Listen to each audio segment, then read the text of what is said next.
जय जवाहर संगवारी हो। आज मैं बनाने वाला हूँ ठंडी दिन के खास लड्डू, सौंठ के लड्डू। पर मैं ले हूँ 1 पाव काजू, 1 पाव बादाम, 1 पाव छुहारा और 1 ठो नारियल भेला, सूखा नारियल, 1 पाव तिल है और 1 पाव मूंगफली, 1 पाव चना, किलो सौंठ है वे।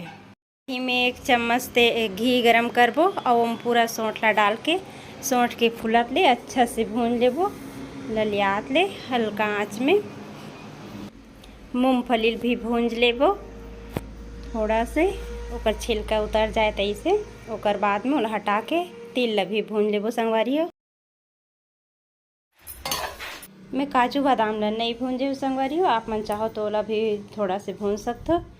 अब सब ला पीस के एक ठो बड़े बर्तन में मिला लेबो। ओकर बाद में गुड़ ला भी पिघला लेबो अच्छा धीमी आंच में। ज़्यादा आंच में गुड़ जल जाते संगवारी हो, बहुत जल्दी पिघल के तैयार होके हमार गुड़ है। अब में पूरा मिक्सर में मिलाबो और लड्डू बनाए के तैयारी करबो। गरम गरम में बनाबे तो बहुत अच्छा और जल्दी